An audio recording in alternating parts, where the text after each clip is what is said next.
It's a scenario that plays out over and over again. A natural disaster or armed conflict hits a region. The tragedy and those affected by it become the focus of the world's concern.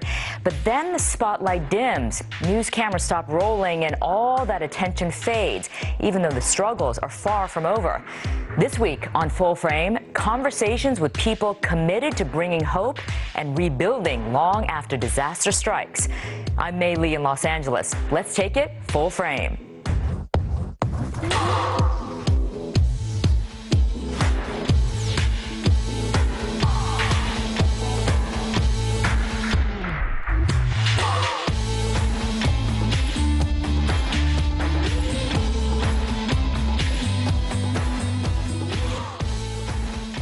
Some of you may remember our next guest as the handsome but really Horland in the blockbuster film Ghost. But lately, Tony Goldwyn's busy portraying the leader of the free world as President Fitzgerald Grant on the hit political thriller Scandal. Take a look. But while I have unending admiration for the Secret Service, I have zero tolerance for those who abuse their power no matter what their office. Exploiting their authority and seeking to hide behind the badge is a gross violation of your trust and a break with the values of this administration. These agents have been relieved of their duties effective immediately. Any further questions can be directed to the Attorney General, who will be handling this case from here on out. David? But Tony isn't just an actor. He's a producer, a director, and a humanitarian, a longtime supporter of disaster relief agency AmeriCares. He became a personal ambassador for the cause and hopes that his involvement engages and inspires his fans to give back. He's here to tell us what it's like to be the president and why philanthropy is one of his personal priorities. Tony, welcome to the show. Great to have you here. Thanks, May. Yeah, happy to be here. You have obviously a huge fan base because of Scandal and, of course, your acting career for sure. So a lot of people know a lot about you. But for people around the world, some of our viewers around the world, they may not know your family history being in entertainment. You have quite a lineage, don't you? I really do, yeah. Both of my grandfathers were really quite prominent in show business. My paternal grandfather, my father's father, was one of the founders of the movie business of Hollywood, Samuel Goldwyn. Yeah, so who doesn't know that? He produced the first feature film that was ever made in Hollywood, actually, called The Squaw Man in 1914, and then went on for, 50 more years to make some really extraordinary movies. And he was, of course, part of that time. He'd started the company that became MGM, Metro Goldwyn Mayer. So that's where that. But really, most of his career, he had his own small studio. He was an independent producer. My other grandfather, Sidney Howard, was my mother's father. Was a Pulitzer Prize-winning playwright. Say that 10 times fast. And also a wonderful screenwriter who won an Oscar for writing the screenplay for Gone with the Wind. Okay. So he was a Broadway playwright, and then also he actually was under contract in the 1930s to Sam Goldwyn, my paternal grandfather, and he wrote a lot of movies, wonderful films for Goldwyn Studios, and then at the end of the 30s, he made Gone with the Wind, and tragically died in 1939, the same year he won an Oscar for Gone with the Wind. No. Yeah, he had an accident with a tractor. They had like a little country place outside of New York City, and he was doing something with a tractor and got in an accident and died in the prime of his career. Jeez, wow. So I never knew him, but I did know. That's too bad. Yeah. Let's talk about Scandal. The crazy success of that show. Yeah, it's been really wonderful. What a role, playing president. Role of a lifetime, I mean, for you, yeah, I've had some really great roles, but Fitz, which is the name of my character on Scandal, is just such a fabulous character. It's the first time, I'd mostly, because I also am a director, I'd never committed to a long-running series before. I'd done some, like a few episodes of something, or mainly I've done movies. So, because that affords you to direct films. I could go back and forth, but whereas a series kind of limits you because you're very busy. Anyway, I had no idea how exciting it would be to play one character for 5 years, which is what I've done. And, the range of the characters that our creator, Shonda Rhimes... She's brilliant. Writes, Fitz is... I mean, he's complicated. He's complicated, to say the least. kind of wonderful and open-hearted in many ways, right. and yet can become diabolically evil and cruel. Yeah, you can be a real jerk. Yeah, he's sexy and romantic, and yet at other times he behaves abominably. Which must be so much fun for you. It's great. It's just great, and all the characters and the actors that we have the most spectacular cast, and it's almost like doing a play, because Shonda Rhimes writes very theatrical scenes, and we often have big long speeches that we give, and it's always really challenging. And again, the greatest thing is the actors that we work with. Everyone is so wonderful, all great people, and we've really become a family. It's been a great experience. Well, it's working, and I recently found this out, that Scandal is a huge hit in China. I have just found this out, and which is very exciting to me. So, thank you, Chinese viewers. Yeah, I'm very grateful. They love you guys. And I want to get to know everybody, so maybe I'll come visit. You should, because I think you have a lot of fans in China. But what's interesting is, I don't know if you heard this, when Mrs. Obama, the First Lady, went to China on a visit, apparently one of the questions she was asked by a journalist was, is Scandal really, the reality of the White House? And Mrs. Obama had to assure the Chinese that no, this is nothing like Scandal, the TV show, because they really think that it might be similar. I did not know that. Yes, this is what you're doing. I want to watch that interview. Well, because Mrs. Obama is a big Scandal fan. Yes, I know that. I mean, so everyone in the White House, they're like rabid Scandal fans. I went to Washington, like maybe it's our second season or something, and I've been a few times since then. But went to the White House, and people. I've been told by a friend of mine who worked for the Obamas, he said, our morning staff meeting at 7, where the president would come in at 7:45, and we would all meet at 7:30 in the morning on a Friday morning after Scandal, because that airs Thursday night, and all I wanted to talk about was Scandal. Wow. And the president would come in and he'd go, come on, guys, we got to get to work. People love it, obviously. Well, listen, let's talk about now outside of acting. I know a very important thing for you is humanitarian causes. And the organization that you've become involved with for many years now is AmeriCares, right? Which is a phenomenal organization. They do work all over the world. Tell me first why you decided to get involved with them. Well, I got involved with AmeriCares very organically. Sort of as a preface, I kind of feel like being an actor and a celebrity, and once in a while, every so often in our career, we're involved in projects that give you a very big profile, like Scandal or other, or Ghost you mentioned, or other things that I've been involved with. And so I feel see an opportunity and feel a responsibility to use my voice to shed light on things that deserve some attention. So, but I live in Connecticut, and the town where I raised my children was the base for this group, AmeriCares, and my wife told me about it, and I thought, what an extraordinary organization. So I just got to know the people because of a neighbor who was involved and invited us to a party, and I heard the story of how it started, and they were let's talk about that, the 'cause it's founder, amazing. and I just was immediately blown away by it, and that was over 15 years ago. So there was a man named Bob McCauley, who is no longer with us, who in 1977, if I have my AmeriCares history correct, maybe it was a few years before that, but it was in the mid-70s, and it was still when people were trying to get out of Vietnam, and the North Vietnamese had taken over the country completely, and Bob was an executive at a paper company, a businessman, and he saw on television there was a crash of an airplane, of a commercial plane that was flying a bunch of Vietnamese orphans to the United States. And the plane crashed in the jungle, and I think it was in Cambodia. It was Cambodia, I believe. And the Pentagon, and I was saying there's 200, I think the number was 237 orphans were stranded, and nobody could get to them, and isn't this a tragedy, and they're going to die. And Bob thought, how can we, as the greatest nation on earth, in America, we have all these resources, the richest country in the world, we can't do anything. And he called the Pentagon, and they said no, and he had relationships with the White House, and no one could do anything. So isn't this terrible? And he said, this is not good enough.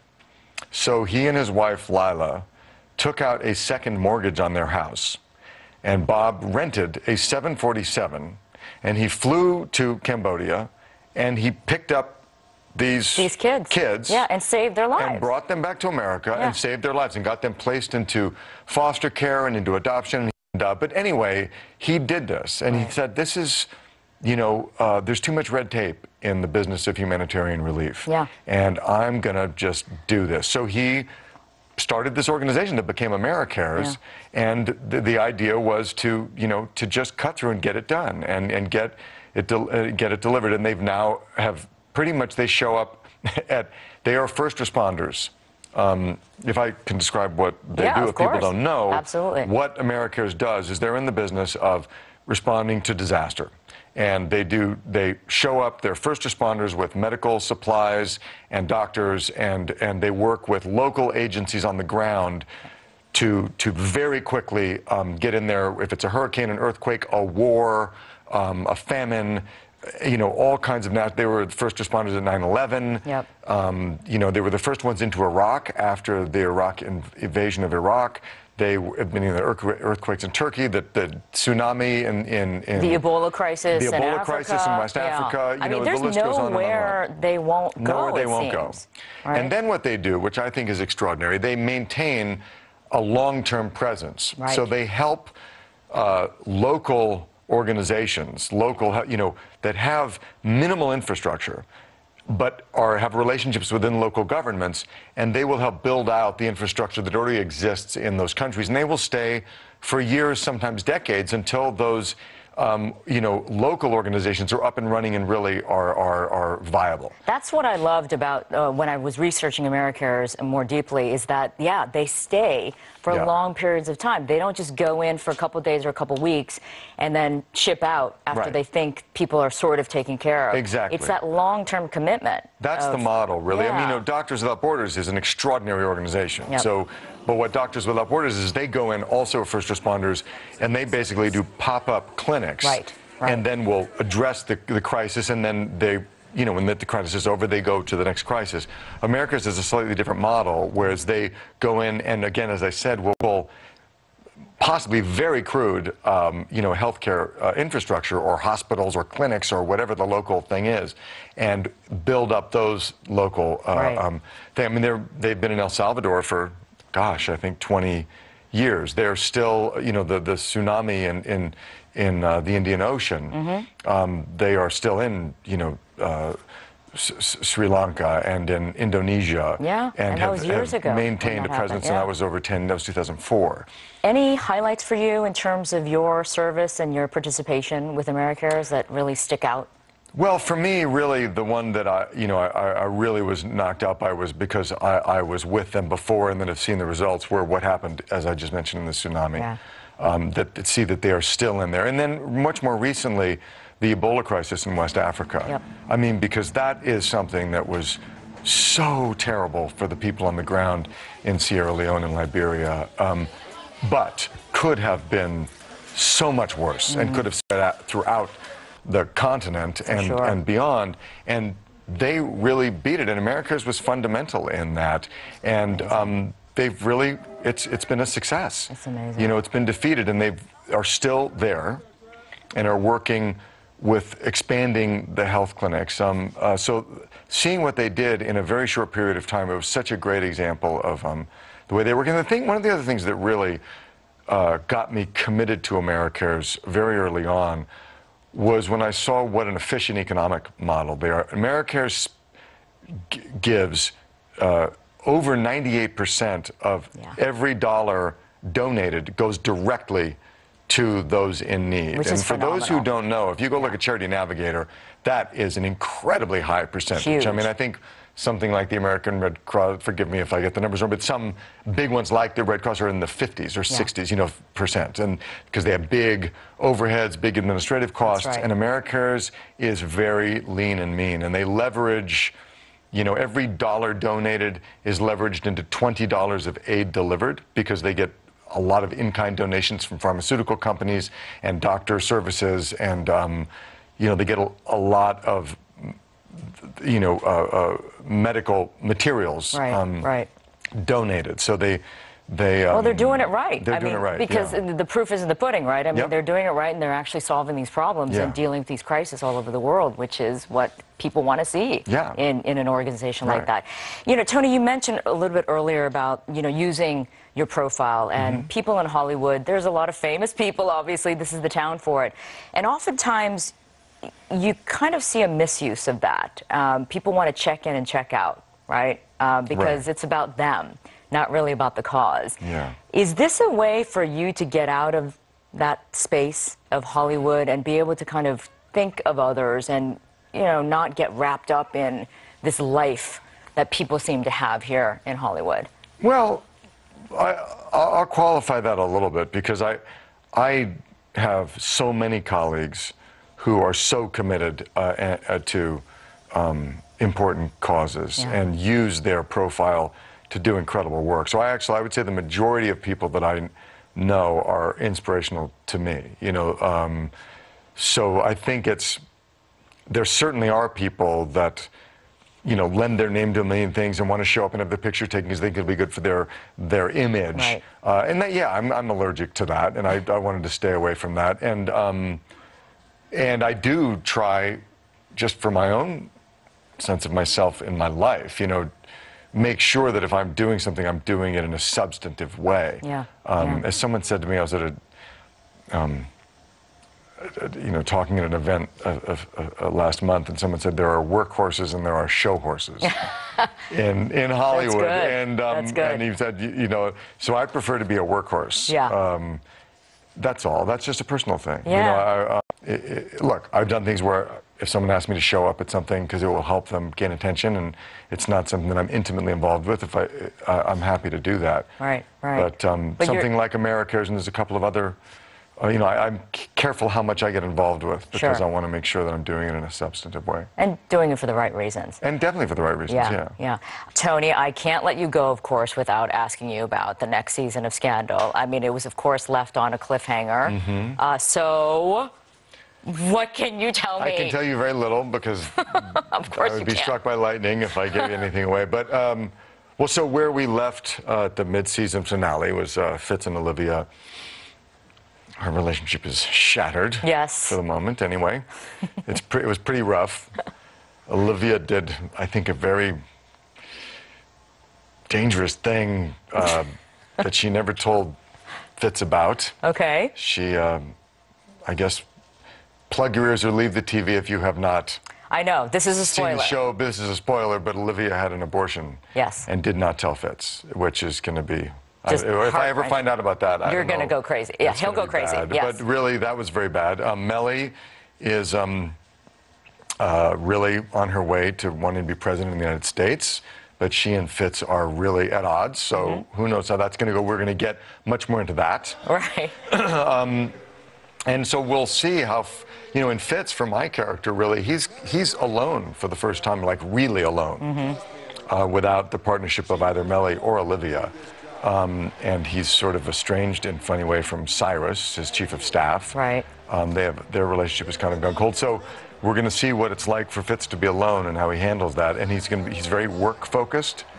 He really is another year and a half or so in his term. We come back 6 months later. Okay, gotcha. And we'll see Fitz very focused on, you know, cleaning up his legacy, which has been a little messy. A little, yeah, definitely a little shattered. You know, he's tried to be a good president. He wants to really focus on work, so that part's good. But his personal life is going to be painful and difficult. But well, I hope Fitz isn't alone for too long. I hope not either. Yeah, because that's why people tune into that too. You know, for the.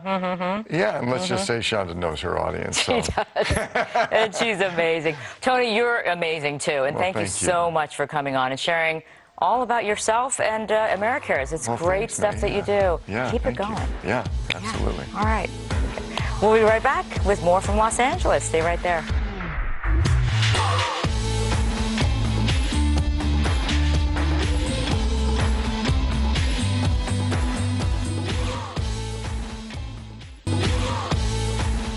Just because it left the headlines doesn't mean it left the planet.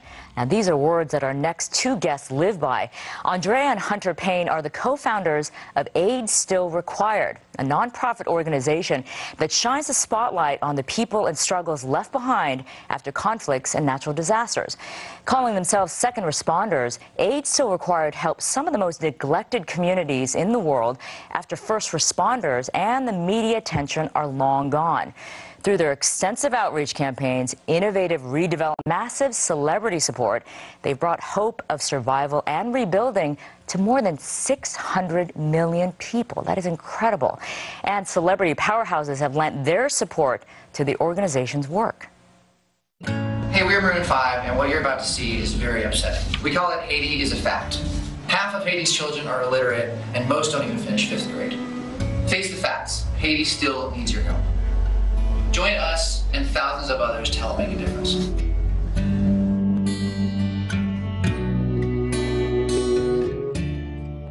Very powerful. Well, here to tell us more about their work are Andrea and Hunter Payne from Aid Still Required.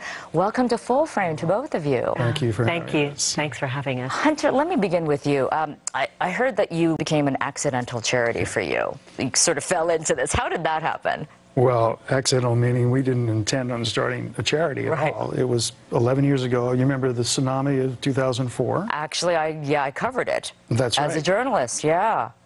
So were you in Aceh? Is that? I was in Aceh. I went to Indonesia where it was the hardest hit. Yeah. And I've got to tell you, I've never seen devastation like this in my entire journalistic career. And I had covered so many disasters.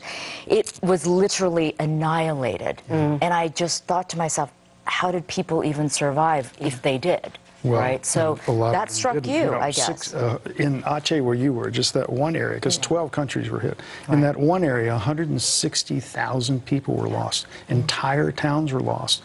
We knew someone who had lost 300 family members. In one village, 40,000 people, 35,000 died. Yeah. The loss was tremendous. Yeah. So that struck you. Well, yeah. I mean, it was the first major disaster in decades. I think it was the China earthquake in the 80s was the last major disaster, and so it galvanized the world. Yeah. But it doubly galvanized us because Andrea had friends who were in the area at the time. Oh. They had little kids, and they could have well been on the beach at 8:30 in the morning on a Sunday morning. We didn't hear from them for 4 days, so we're wondering, of course, and we're nervous, and then we do hear from them. They're fine, and they tell us that they're helping with the relief effort. And we looked at each other and we said, wow, maybe there's something we can do, but we're 10,000 miles away. We don't know what we can do. We don't have any medical training or anything. But I was a musician at the time, and Andrea suggested, well, let's put together a CD compilation of independent artists, and we'll put it out to our fan bases, and we'll raise 10,000. Send money over there, wherever over there is. But then we got magic happen, and we got an endorsement from President Clinton's UN office. So suddenly we had an endorsement from President Clinton. Wow, because of the CD? Yeah. That you and me?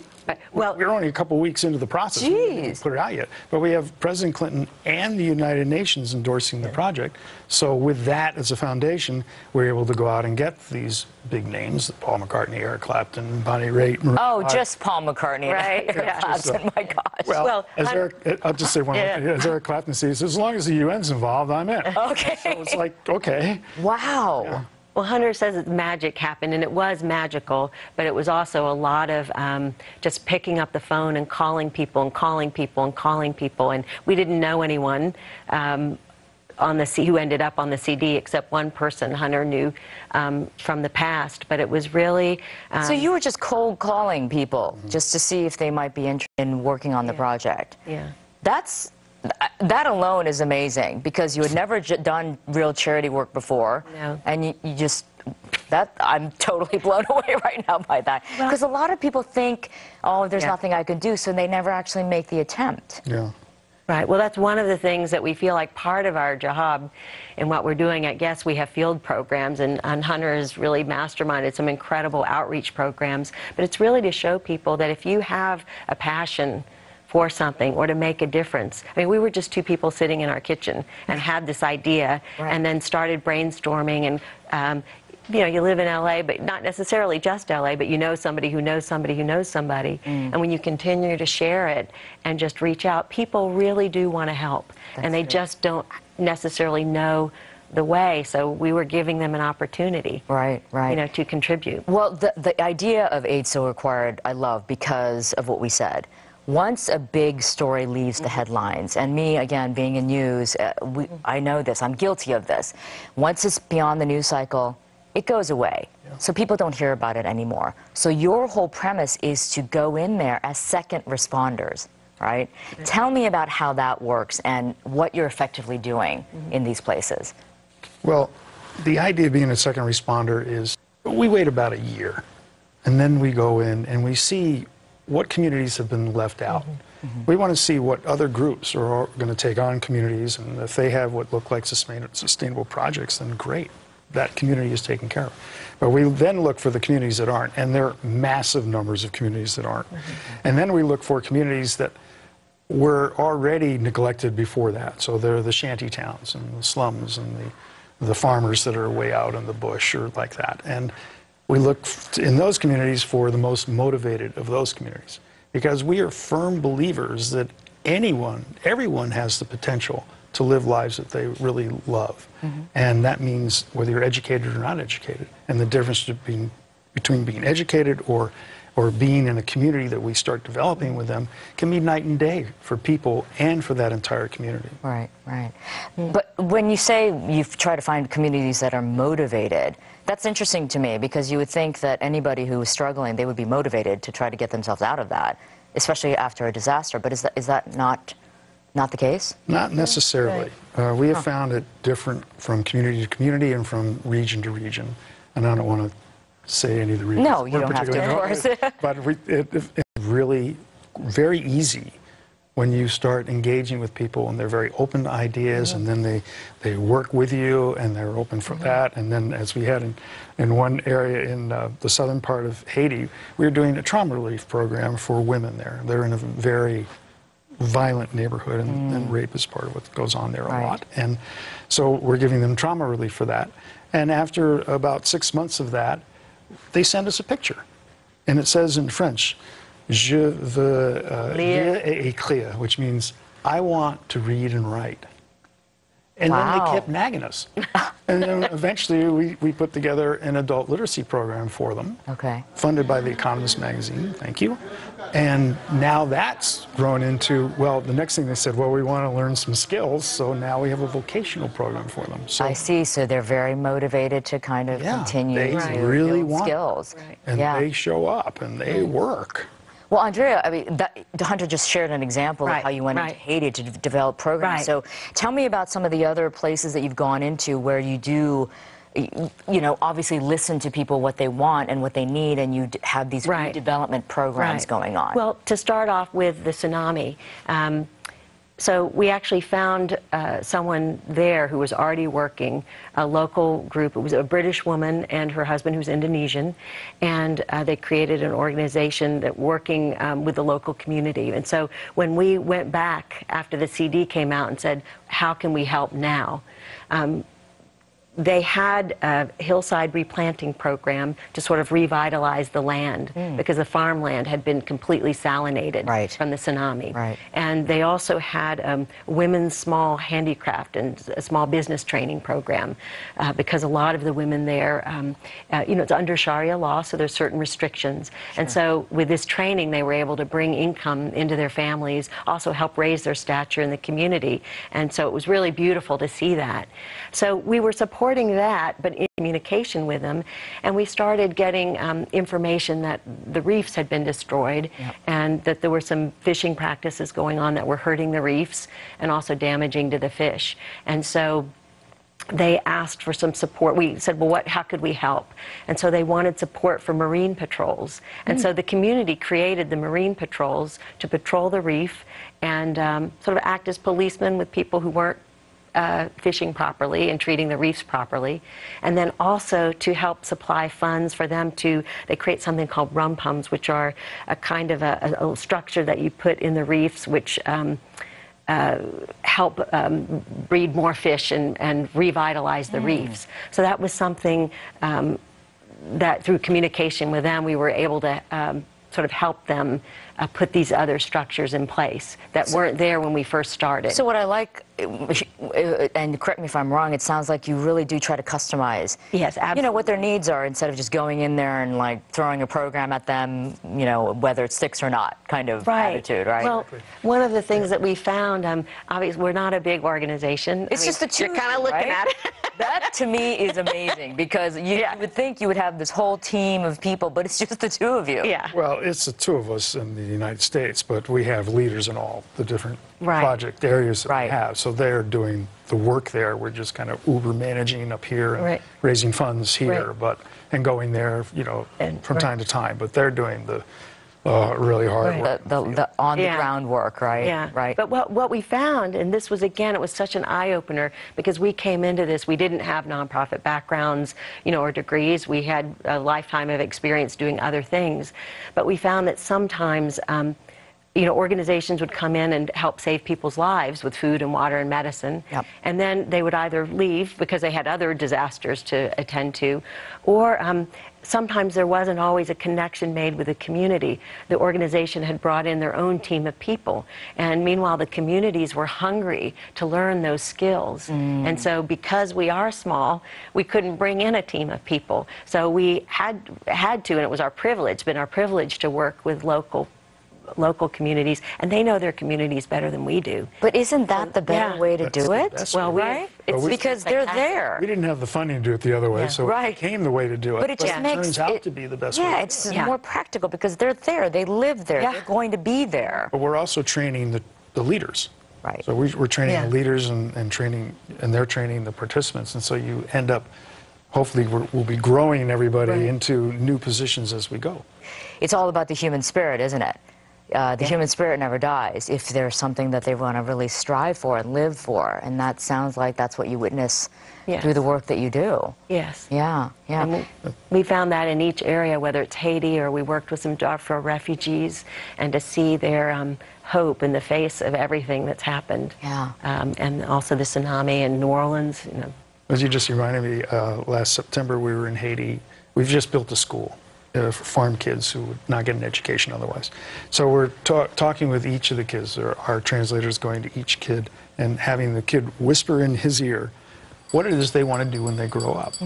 So we were really curious to see what that was. Okay. And we had the parents there on purpose so that they could hear what the kids said. And what came out of their mouths would be the same thing that comes out of any developed country's kid's mouth. Doctor, accountant, teacher, lawyer. We had a How do police- they even know what a lawyer is? Right. Yeah. But they want profession. Yeah. They have that dream.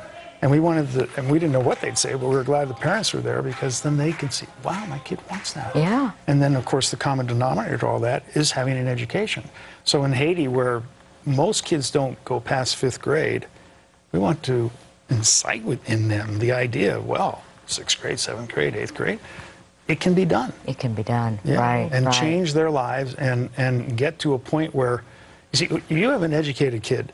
That kid grows up and becomes a parent, will never raise an uneducated kid. It Yeah. will not happen. That's right. You've just created generations of literacy and better. And let's point out that when you educate girls, it's so powerful. Right. Right. So at the that school, really can change the world. Our mandate with the school, in order to build the school for them, was at least 40% girls. They have 50% Right. girls, but they Okay. at least 40 because it is a gender situation Right. in that country Right. too. Right. Yep. So yes, you want that. Right. How important is it to get that celebrity support to be able to get your message out? And obviously, you've done a pretty good job. Yeah, well, for example, the Kobe Bryant PSA that we Yeah. produced. So that, because it was Kobe Bryant, and because Kobe was the best ball player at that time in the NBA, and because it was an issue that wasn't the local Boys and Girls Club, it was something Darfur. I mean, this is how many years ago? 8 years ago. This is before Darfur became a household word. The idea was to make Darfur and the conflict a household word. So when Kobe did that, there was great interest. So ESPN shows it, Fox Sports shows it. Then Christiane Amanpour says, we want to show it on our genocide special, so she shows it. And the major print outlets all started writing stories. The New York Times, LA Times, Chicago Tribune, Washington Post. They all over it because, as Andrea so wisely put it. They're tired of writing about the last jump shot. They want to write about something else for a change, you know, which is true. So and it worked. It really worked for you to get a name behind the cause. Right. Yeah, well, it's, again, we can't necessarily whip up, you know, the interest or attention, but for somebody who's in Peoria or just in some small town, then they're going to follow their favorite celebrity or ball player. And so we feel really fortunate that we've been able to garner some of their interest and also help with some of the fundraising aspects too. And, you know, hope that we can continue to grow that so we can get the message out. Well, I have a feeling that you're going to be able to keep doing your work because it's tremendous what you've already done. That statistic alone that I read, 600 million people that you've been able to touch and help around the world.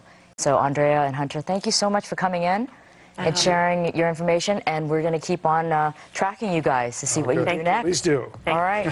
Okay.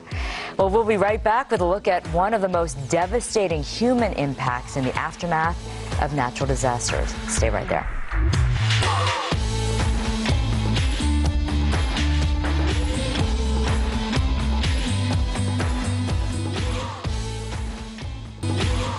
Now, here's a very shocking and sad statistic from UNICEF.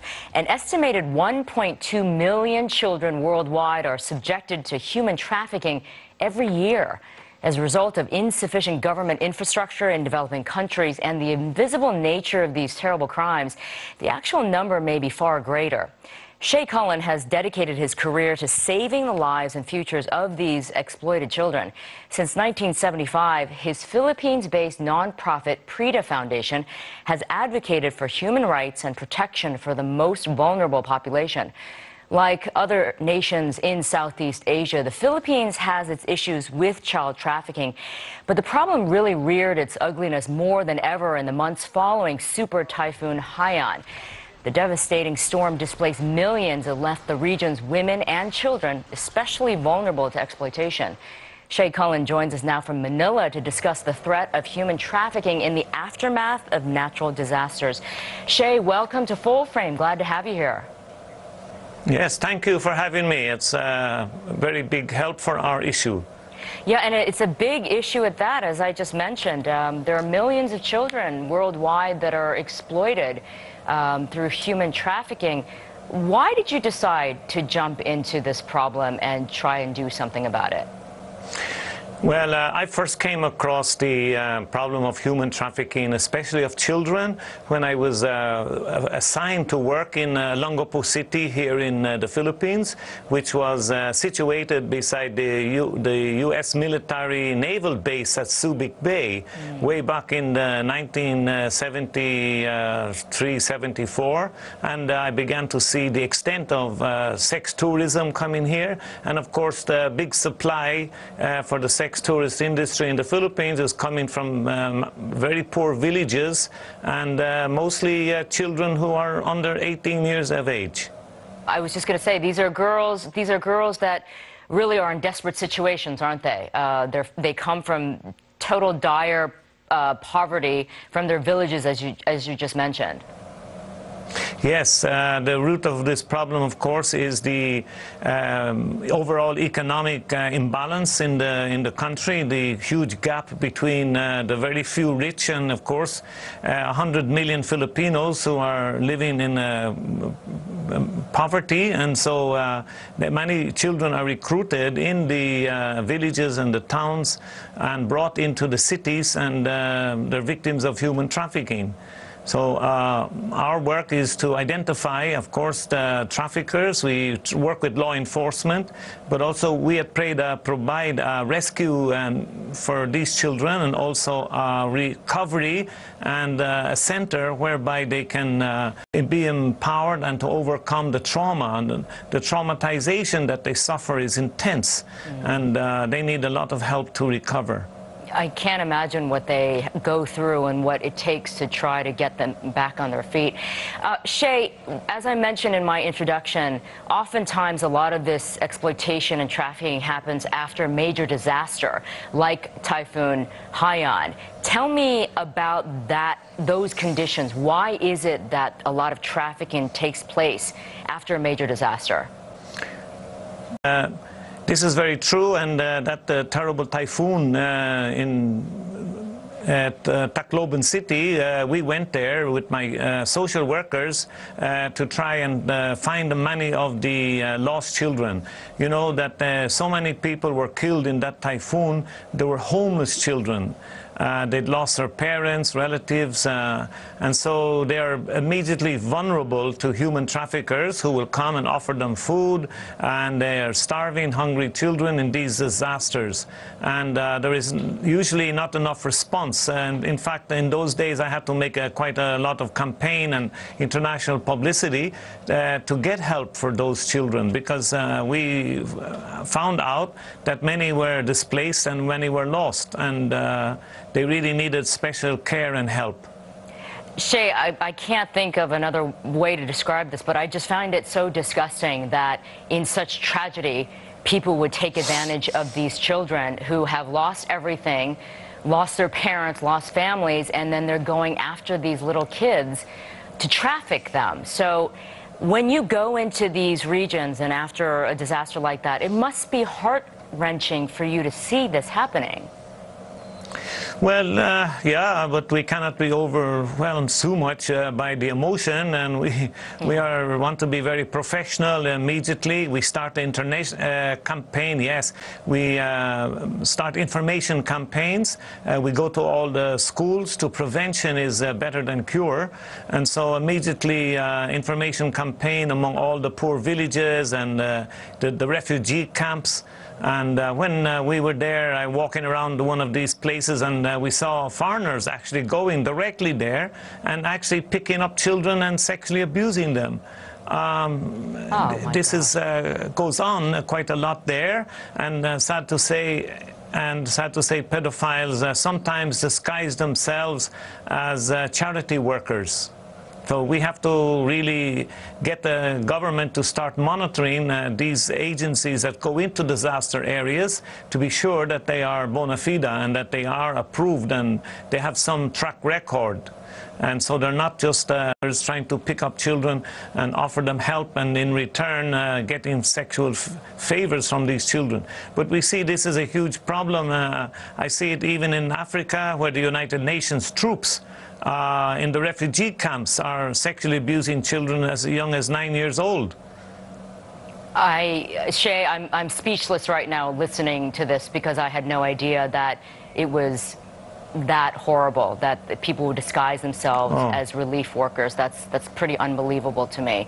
But let me ask you, is that a problem then in terms of immediate aid after a disaster? You know, we talk about supplying food and water and clothing, but is this a problem that gets overlooked by aid workers, the trafficking, the exploitation, right, because they're dealing with some of the more immediate needs of a disaster?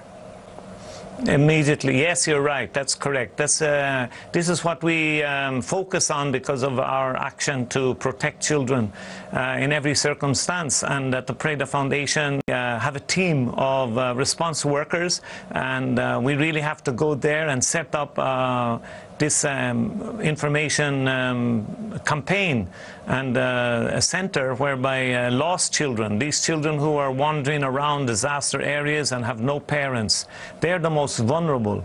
They're like, you know, the refugees. I see already that 10 children coming from the war in Syria, from that disaster, are lost in Europe. They've no idea, the authorities don't know where these 10,000 children have gone, and they are very vulnerable and to human trafficking, because after every disaster there is this huge problem with the lost children. Shay, tell me what it takes then when you go into a situation, whether it be a disaster or just going on the streets in the Philippines to try and save some of these girls. What is that like, to try to get these children and convince them to come with you to the centers, and then talk to me about the process that you go through with these kids to try and rehabilitate them? Well, okay, the immediate thing we do is identity. The most important thing is to identify the vulnerable children and try and determine their age, and to look immediately. We start looking for their parents, their family. We try to make the little sort of an investigation, so we have their background as much as possible. Then we get these children, and if they're on the streets, it depends on their situation. If they're in a disaster situation, we look for relatives. We look for a shelter in the location, and we will give counseling and therapy in that situation immediately. For those children that we find now in the sex tourist business, they've been brought from these disaster areas.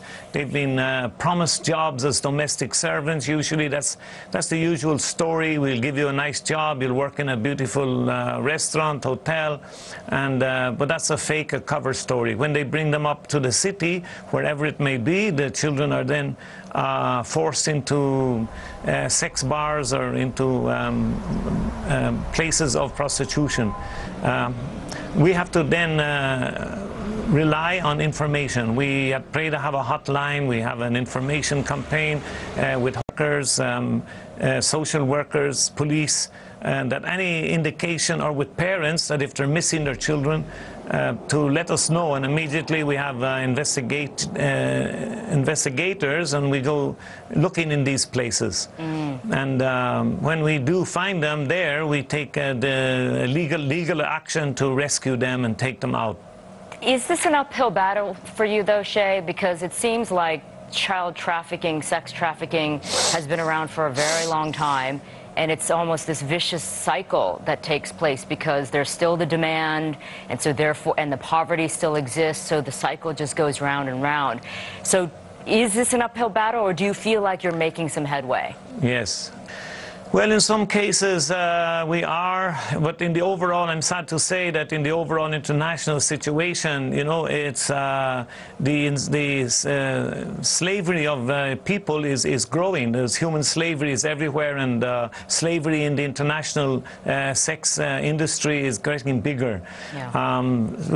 The lack of enforcement is a big problem here. The lack of care. We have a care center. We do. These children can recover. They are traumatized. They are very much damaged by this terrible mutual or this terrible sex exploitation which goes on. There's cyber sex of many children are put in front of webcams now, and they're being sold over the web. Forced to do sex acts in front of a camera. So they're quite traumatized, and the recovery process is, you know, takes about a year and a half. Wow. But we do have success. We do see the lives coming back to these terribly depressed and despondent children.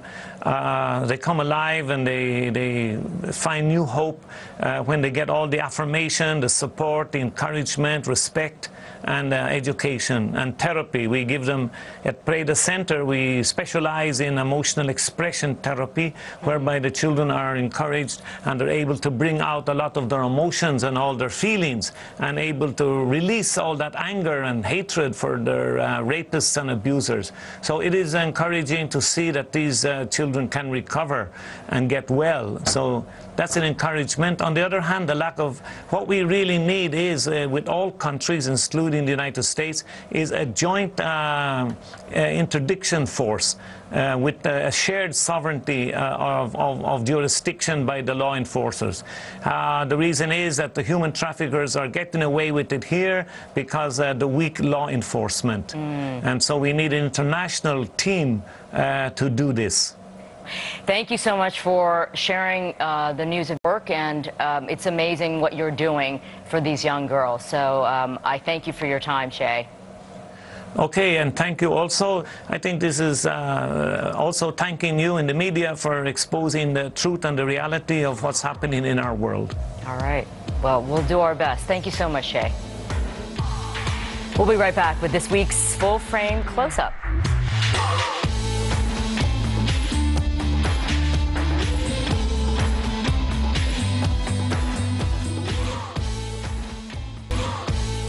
Often after a disaster strikes, finding joy can be difficult. But New York-based artist Samuel Hyung has a way of creating happiness through his paintings that others may call trivial. He finds the hidden beauty in objects like rubber duckies or Cupid dolls. His collection consists of toys he played with as a child to trinkets he finds at flea markets. Tossed aside as junk, Hyung brings these trinkets back to life by painting them. His work not only looks lifelike, but they also have a unique beauty. It may be because Hyung has a deep interest in discovering the history of these trinkets. His subjects may not be traditionally beautiful, but his paintings have attracted the attention of exhibit goers all across the U.S. and Asia. In this week's full-frame close-up, we caught up with Samuel Hyung to see his very cute, playful, and intriguing artwork.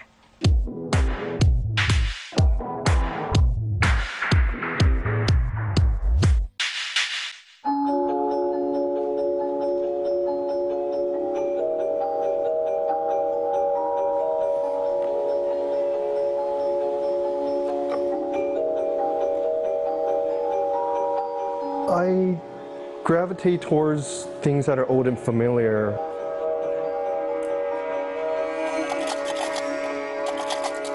Seems to be a story behind the objects when they're a little more worn. I would collect it and start digging up more history about it, and they eventually become subjects of my paintings.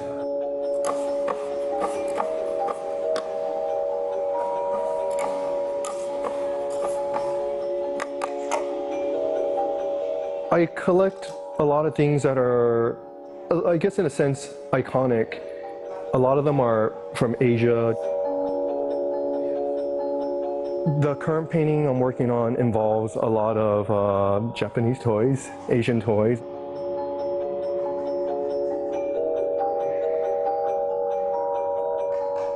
There's a Taiwanese rice cooker in there that's famous. Like everyone in Taiwan would know what it is. It's a household item. It's something that definitely I have strong ties with since I'm Taiwanese.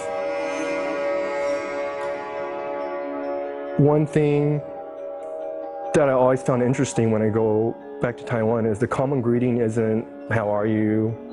They usually ask you "Li jia ba bei" in Taiwanese, which means "Did you eat yet?" So it seems like our culture is all revolved around foods.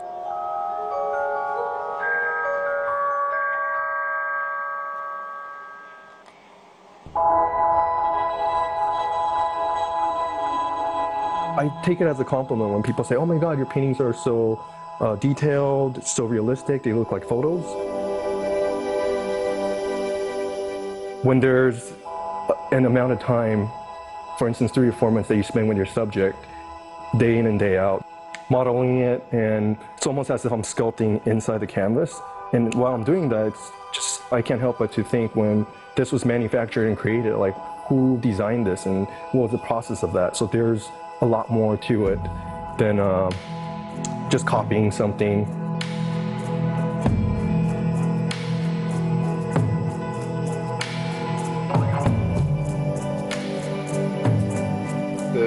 So I compare my painting to my setup, and what it does, it just flips it and gives me a fresher look, a different context of what I'm working on.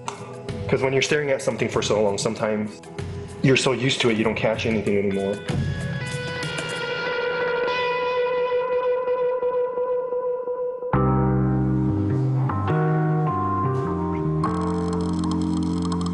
I currently work in a shared residence studio in Grand Central Atelier.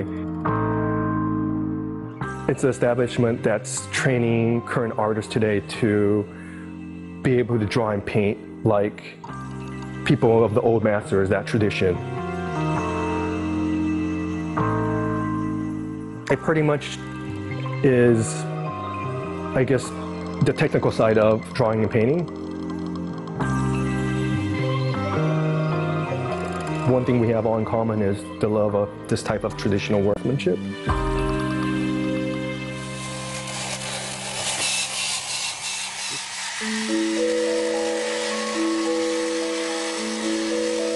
I guess I just like nostalgia, the sense of nostalgia.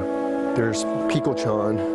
She's a pretty popular one. I mean, I guess it's a little romantic, but it always feels like it's a nice warm place. And the biggest thing in childhood is play and toys, and people connect with that. It reminds them of a certain specific time in the past, and usually it's a nice warm feeling. And that's, I guess, my goal is to create something that's warm, and people would sense that in the painting. Well, that is it for this week. Join the conversation with us on social media. We are CCTV America on Twitter, Facebook, and YouTube. And now you can watch Full Frame on our new mobile app, available worldwide on any smartphone for free. Get the latest news headlines to us on Facebook, Twitter, YouTube, and Weibo. Search CCTV America on your app store to download today. And all of our interviews can still also be found online at cctv-america.com.